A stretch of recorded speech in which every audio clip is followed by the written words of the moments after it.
नहीं बता पाई DCP west Rajendra Kumar Chawla engineer की हत्या का मामला का कारण।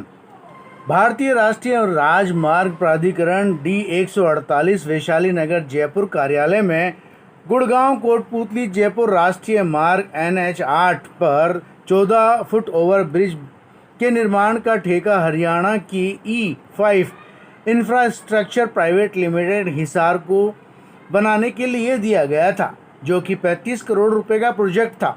उस प्रोजेक्ट को लेकर स्वतंत्र अभियंता राजेंद्र कुमार चावला की हत्या हो गई। E5 इंफ्रास्ट्रक्चर के मालिक करणदीप शौरण ने 2 शूटरों को, जो कि हरियाणा के ही थे, उनसे शूट करवाया। इस साजिश में कंपनी के 3 लोग विकास देवंदा, नवीन बिस्ला और अमित नेहरा शामिल रहे। मगर डीसीपी वेस्ट इस हत्या के पीछे क्या कारण, क्या मकसद था, उसे बताने से महरूम रही। आखिर राजेंद्र कुमार चावला की हत्या क्यों की गई और शूटर फरार हो गए?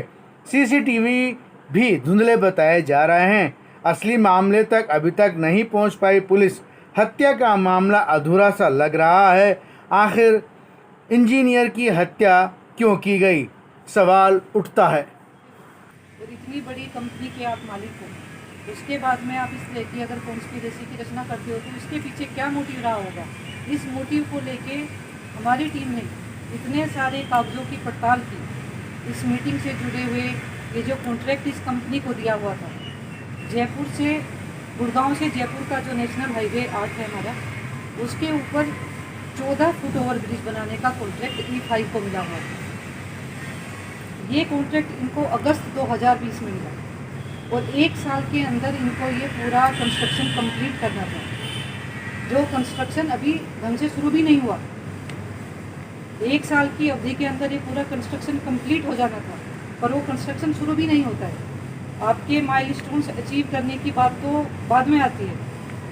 तो इस पूरी चीज़ का हम लोगों ने, इनमें जो भी पत्राचार हुआ, इस मीटिंग से पहले जितनी भी चीज़ें हुई, उन सभी का गहन अध्ययन किया गया।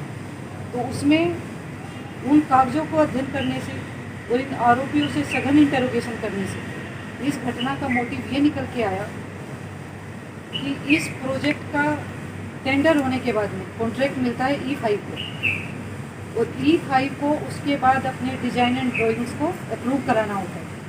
और उस अप्रूवल से पहले जो कंसल्टेंसी फर्म होती है किसी भी प्रोजेक्ट के लिए, वो उसको अप्रूव करती है, वो अपनी रिपोर्ट सबमिट करती है।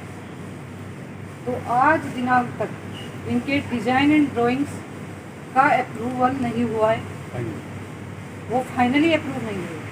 उनके जब ये प्रोजेक्ट का टेंडर हुआ, इन्होंने लिया, तो ये सारे फुट ओवर ब्रिज इनको सिंगल स्पैन में बनाए। मतलब कि अगर आप फुट ओवर ब्रिज बनाते हो तो उनके बीच में कोई सपोर्ट आप नहीं लगाओगे, वो एक सिंगल स्पैन में बनेगा, जो एक बहुत ही कॉस्टली अफेयर था E5 की। तो ये चाहते थे कि इसको सिंगल स्पैन से डबल स्पैन में कन्वर्ट कर दिया जाए। उस कन्वर्जन के लिए जो स्वतंत्र अभियंता होते हैं, जो हमारे चावला जी थे, चावला जी की रिपोर्ट था, उसमें बहुत महत्वपूर्ण रोल था। NHI के द्वारा लगाए गए ऑब्जेक्शंस, इंडिपेंडेंट इंजीनियर के द्वारा अप्रूव किए गए ऑब्जेक्शंस से ये इनका कन्वर्जन नहीं हो पा रहा था। फिर अगर कन्वर्जन हुआ तो उसमें उसके फिनेंशियल इम्प्लीकेशंस क्या होंगे, वो चीज़ आज दिनांक तक डिसाइड नहीं है। इन सब चीज़ों की वजह से जो प्रोजेक्ट 1 साल के अंदर कंप्लीट हो जाना था, वो कंप्लीट नहीं हुआ, वो शुरू भी नहीं हुआ ढंग से।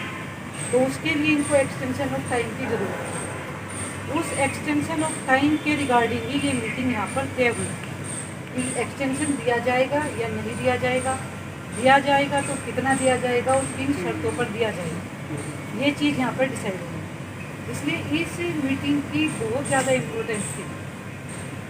और ये इस प्रोजेक्ट का 1 साल भी अगस्त 2021 को कंप्लीट हो रहा था। जो भी जब टेंडर मिला था उसके अनुसार इसको 1 साल में कंप्लीट कर दिया जाना था। तो इस घटना के पीछे बेसिक मोटिव है, उसकी वजह से E5 और चावला जी के बीच में जो इंडिपेंडेंट इंजीनियर थे NHI के कंसल्टेंट, हमसे आते जो कंसल्टेंट इस प्रोजेक्ट के लिए नियुक्त हुए, उनकी रिपोर्ट आनी जरूरी थी कि उसमें पॉजिटिव रिपोर्ट आनी जरूरी थी। नहीं मैम, वो तो उन्होंने कंप्लीट नहीं किया उसको, वो है, लेकिन उसके पीछे भी तो कुछ मतलब सिर्फ इस वजह से उसको मर्डर करना उसका मकसद था, इतनी सी बात के लिए कि साहब उनको वो नहीं मिल रहा, साल भर में काम नहीं किया, साल भर के अंदर चावला जी आकर के इनसे मिले भी नहीं है, इनसे बातचीत नहीं करी इनसे। इसमें बात हुई है, ऐसा नहीं, बीच में इनकी मीटिंग्स होती रही इन सारे इश्यूज को रिजोल्व कराने के लिए। कई बार मीटिंग्स हुई, कई बार पत्राचार हुआ, पर ये इशू रिजोल्व नहीं हो रहा था, क्योंकि जितना अपने अनुसंधान में बस आया, मकसद ये है कि जितनी मीटिंग हुई है उसके अंदर ये कामयाब नहीं हो पाए इनको चावला जी को सेटिस्फाइड करने के लिए, इसलिए इनका मर्डर किया गया। इनको कॉन्ट्रैक्ट की टर्म्स एंड कंडीशंस के अनुसार ये चावला जी को कहीं पर भी फांसी नहीं।